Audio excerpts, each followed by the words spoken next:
गेंदा सेठ अपने घर के आंगन में टहल रहा था। मुझे तो बहुत जोर से भूख लगी है। मेरी पत्नी को पता नहीं क्या हो गया है। मैं जब भी उससे खाना मांग रहा हूँ, तिनक कर दूसरे कमरे की ओर भाग जा रही है। इतना बोलकर गेंदा सेठ जोर से आवाज लगाता हुआ बोला, अरे सुनती हो? अरे कब से कह रहा हूँ कि भूख के मारे मेरा बुरा हाल हो रहा है, जल्दी से खाना लाओ। गेंदा सेठ की आवाज सुनकर उसकी पत्नी क्रोधित होकर बाहर आकर बोली, तुम्हारे पेट हुए से पेट में हमेशा भूख सवार रहती है, चाहे जितना भी खा लो, लेकिन तुम्हारी भूख खत्म नहीं होती। घर में राशन खत्म हो गया है। हाँ, अगर कुछ बचा है तो मैं और ये घर चाहो तो इसे खा सकते हो। अब ये क्या बातें कर रही हो तुम? कल ही तो तुमने राशन भरवाया है। हाँ, भरवाया है। महंगाई कमर तोड़ डाल रही है, इसलिए कल जो राशन मैं खरीद कर लाई थी उसे मुझे महीने भर चलाना है। इतना बोलकर गेंदा सेठ की पत्नी वहाँ से चली गई। इसने तो रसोई घर में भी ताला लगा रखा है। अब मैं क्या करूँ? तभी सेठ के दिमाग में एक विचार आया। आज मेरा नौकर रोंदू भी नहीं आया, जरूर अपने घर पर होगा। उसके घर पर चलता हूँ, देखता हूँ शायद वहाँ कुछ खाने को मिल जाए। हाँ।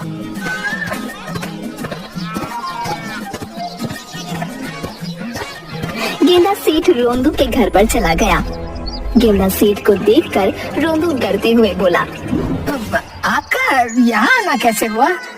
मुझे देखकर खुश होने की बजाय तुमने अपना मुंह क्यों लटका लिया? सेठ जी, आपको देखकर तो बारात में बज रहे गानों में नाच रहे लोग भी अपना मुंह लटका लेते हैं, क्योंकि वो जानते हैं कि अब उन्हें कुछ भी खाने को नहीं मिलेगा। बकवास बंद करो। अगर तुम्हारे घर में कुछ खाने को है तो मुझे दो। मेरे घर में कुछ भी नहीं है सेठ जी। मैं तो स्वयं पगार मांगने आपके पास आ रहा था ताकि मैं पैसे लेकर कुछ राशन पानी भरवा सकूं। तभी गेंदा सेठ की नजर रोंदू के घर के बाहर बंधी हुई एक भैंस पर पड़ी। रोंदू, तुमने ये भैंस कब खरीदी भाई? सेठ जी, इसे भैंस कहकर इसका अपमान मत कीजिए। ये मेरे पिताजी की आखिरी निशानी है। इसका नाम राम प्यारी है। तो तुम्हारी राम प्यारी एक दिन में कितना दूध दे देती है? सेठ जी, मैंने कभी इस बात पर ध्यान नहीं दिया।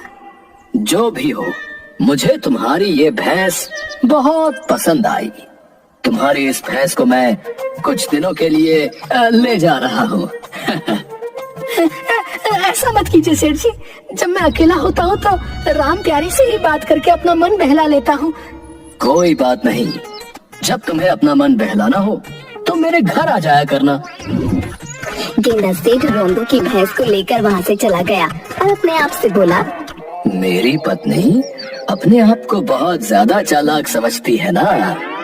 अब उसे इस भैंस के लिए चारा तो मंगवाना ही पड़ेगा, लेकिन इसका चारा मैं खा जाऊंगा और इसका दूध भी मैं पी जाऊंगा। वाह वाह वाह वाह वाह, मेरे तो दोनों हाथों में लड्डू हैं। भैंस को देखकर गेंदा सेठ की पत्नी बोली, अरे ये तो रोंदू की भैंस राम प्यारी है। हाँ, दरअसल मैं काफी समय से एक भैंस खरीदने की सोच रहा हूँ, लेकिन खरीदने से पहले मैंने सोचा कि क्यों ना पहले मैं अपने रोंदू की भैंस की ही सेवा करूँ। वो सब तो ठीक है, लेकिन बेचारी राम प्यारी का चारा भी तुम मत खा जाना। जब तुम इसे ले ही आए हो तो मैं इसके लिए चारा खरीदने बाजार जा रही हूँ।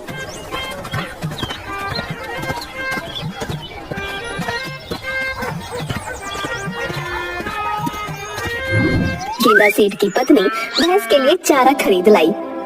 इसे मैं अपने हाथों से चारा खिलाऊंगा ताकि मैं भी पुण्य कमा सकूं। पुण्य की तुम्हें वैसे भी बहुत ज्यादा आवश्यकता है। इतना बोलकर गेंदा सेठ की पत्नी वहाँ से चली गई, मगर गेंदा सेठ भैंस का चारा सारा खा गया। अरे वाह, इसका चारा खाकर तो मजा आ गया। कितना स्वादिष्ट था। इसे खाकर तो मेरी और ज्यादा भूख बढ़ गई भाई।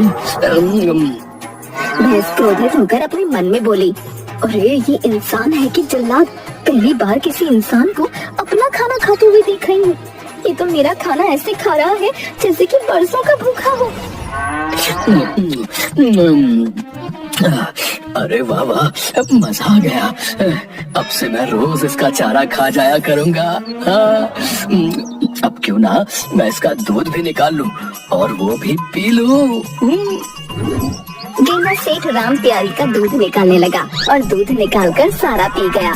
हे भगवान, ये मैं कहाँ फंस गई? ये जिल्लात तो मुझे कुछ दिनों में मार डालेगा। ऐसे ही रोज रोज होने लगा। गेंदा सेठ भैंस का चारा सारा खा जाता और उसका सारा दूध भी पी जाता। समझ में नहीं आता कि ये राम प्यारी दिन ब दिन दूध कम क्यों देने लगी है। राम प्यारी भैंस अपने मन में बोली, मूर्ख, न जाने कितने दिनों की भूखी हूँ। जब पेट में भोजन ही नहीं जाएगा तो मेरे अंदर दूध कैसे बनेगा? अब तो मुझे अपने शरीर में जान भी महसूस नहीं होती। लगता है कुछ ही समय बाद यमराज आ जाएंगे। इधर यमराज अकड़ते हुए चित्रगुप्त से बोले, चित्रगुप्त, आज मुझे धरती पर किसकी आत्मा को खींच कर लाना है? यमराज जी, आज आपको किसी मनुष्य की नहीं बल्कि राम प्यारी नाम की एक भैंस की आत्मा को लेकर आना है। भैंस की आत्मा? ये तुम क्या कह रहे हो चित्रगुप्त? सही कह रहा हूँ यमराज जी। भगवान का आदेश है। उस भैंस के साथ बड़ा ही अन्याय हुआ है, इसीलिए आपको उसकी आत्मा को यहाँ लाना है और उसे सीधे स्वर्ग में प्रवेश करा देना है। यमराज अपने भैंसे पर सवार होकर तुरंत राम प्यारी भैंस के सामने आ गए। तुम्हारा समय पूरा हो गया राम प्यारी भैंस। इसका मतलब मेरा अंतिम समय आ गया है? राम प्यारी, तुम्हारा अंतिम समय आ गया है, लेकिन एक बात समझ में नहीं आई। तुम्हारी आयु तो बहुत कम है, लेकिन तुम्हारा शरीर तो बहुत बूढ़ी भैंस की तरह दिख रहा है। क्योंकि मैं कई हफ्तों से भूखी हूँ। क्या आप मेरी आखिरी इच्छा पूरी कर सकते हैं? तुम्हारी आखिरी इच्छा सुनने के बाद ही मैं फैसला करूंगा। मुझे बहुत जोर से भूख लगी है। क्या आप मुझे कुछ भोजन खिला सकते हैं? तुम्हें सीधे स्वर्ग में भेजने का आदेश दिया गया है, वहाँ जाकर भोजन कर लेना। नहीं, मैं जीवित होकर ही संसार का भोजन खाना चाहती थी। अगर कोई मनुष्य होता तो मैं उसकी इच्छा कभी पूरी नहीं करता, लेकिन तुम एक भैंस हो तो मैं तुम्हारी ये अंतिम इच्छा जरूर पूरी करूंगा। मैं तुम्हें ऐसे ही उठाकर यमलोक ले जाऊंगा। यमराज राम प्यारी भैंस को उठाकर यमलोक ले गए और वहाँ उसके सामने सुगंधित व्यंजन रख दिए। राम प्यारी देखते ही देखते सभी व्यंजन खा गई। तुम तो वाकई काफी भूखी मालूम पड़ती थी। तुम्हारा मालिक तुम्हें खाना नहीं देता था क्या? अब आपको क्या बताऊं यमराज जी, मेरा मालिक बहुत ही अच्छा आदमी है।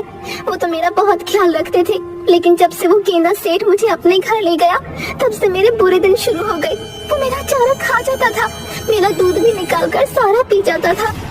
गेंदा सेठ का नाम सुनकर यमराज के चेहरे पर क्रोध तमतमाने लगा और वो मुट्ठी भींचते हुए बोले, गेंदा सेठ, तुमने तो हद ही पार कर दी। पहले तो तुम इंसानों का सारा भोजन खा जाते थे, अब इंसानों के साथ साथ तुम जानवरों का भी भोजन खाने लगे। मैं तुम्हें नहीं छोड़ूंगा। मैं आज ही तुम्हारी आत्मा को तुम्हारे शरीर से खींचकर नर्क में डाल दूंगा। तभी चित्रगुप्त यमराज से बोले, यमराज जी, अभी गेंदा का समय नहीं आया है। चित्रगुप्त, मैं नहीं चाहता कि पृथ्वी लोक के जानवर भी गेंदा सेठ की भूख का शिकार हो जाएं। लेकिन यमराज जी, आप समझते क्यों नहीं? गेंदा सेठ का अभी समय नहीं आया। कोई बात नहीं, यम है हम जिसके पास पहुंच जाते हैं उसका समय आ जाता है। आप भगवान के आदेश के बिना गेंदा सेठ की आत्मा को नहीं खींच सकते। चित्रगुप्त की बात सुनकर यमराज गहरी सोच में डूबते हुए बोले, ठीक है, लेकिन मैं उसे जिंदा तो यहाँ ला सकता हूँ।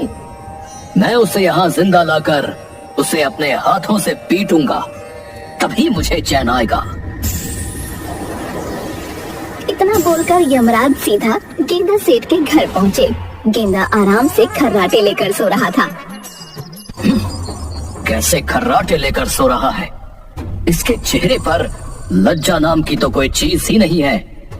इसकी वजह से बेचारी एक हट्टी कट्टी भैंस मौत के मुंह में समा गई।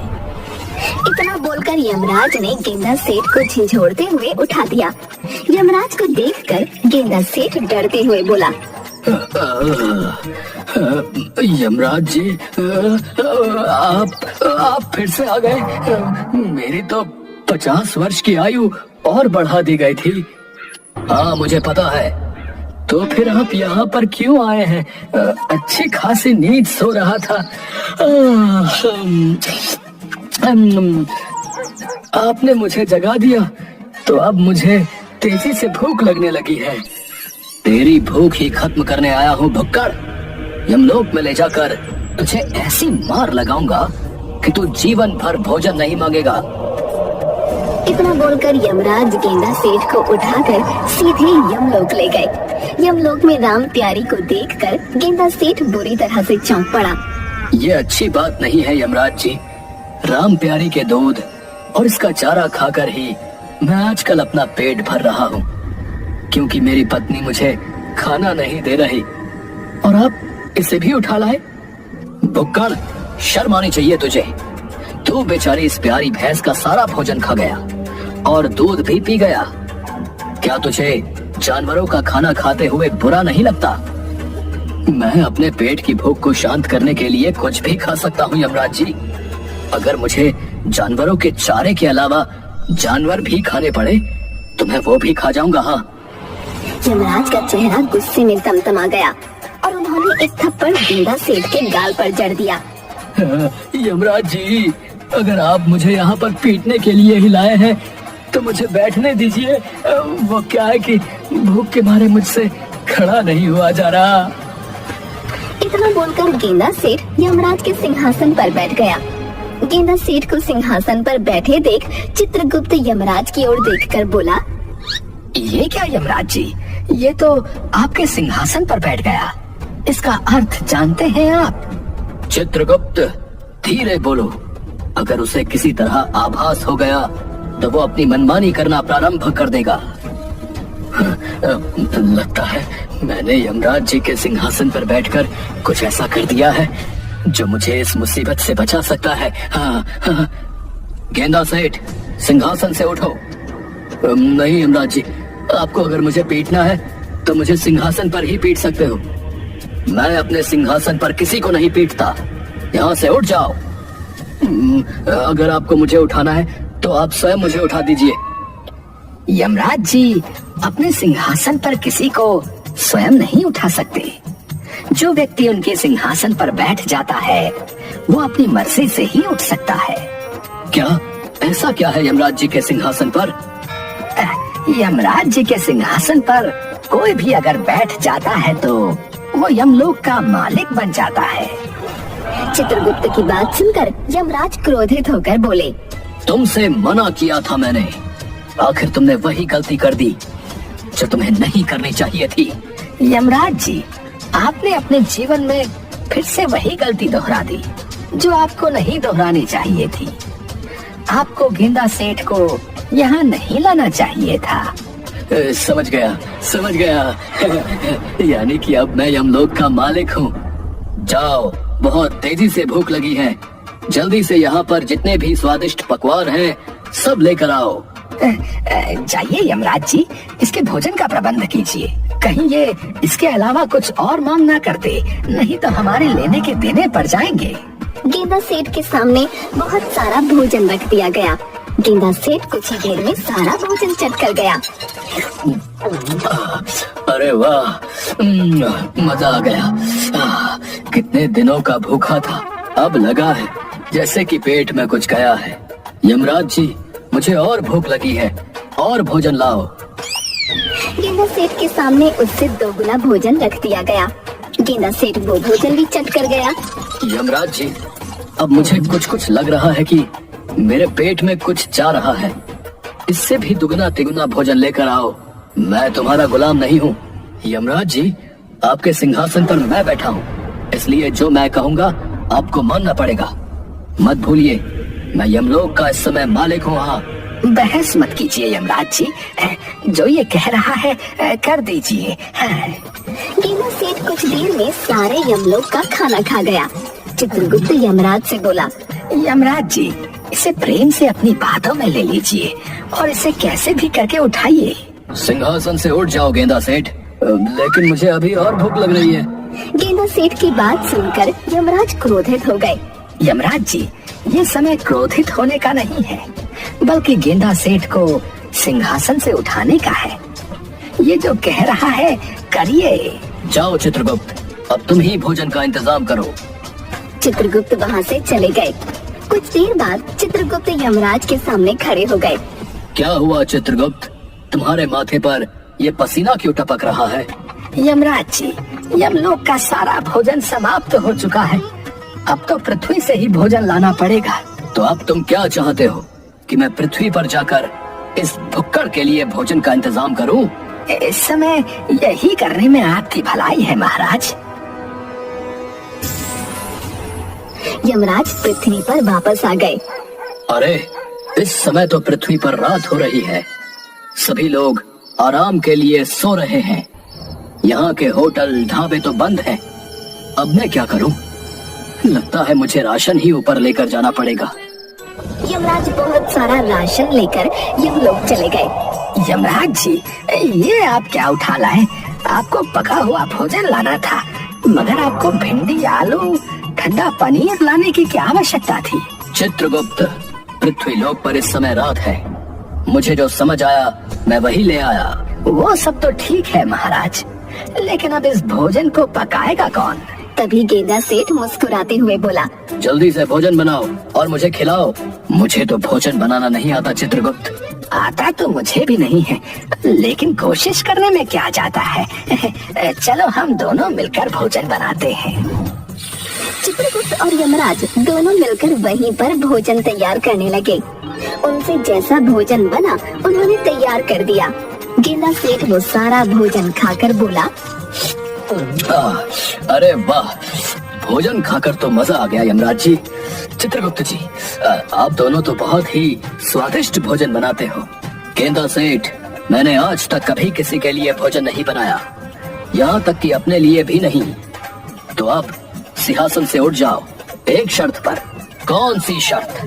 पहले आपको राम प्यारी को वापस भेजना होगा और इसकी आयु को भी दुगना करना होगा।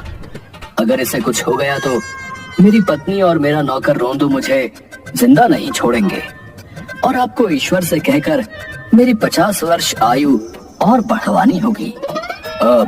मुझे मंजूर है। गेंदा सेठ सिंहासन से उठ गया। यमराज गेंदा सेठ और राम प्यारी को पृथ्वी पर छोड़ आए।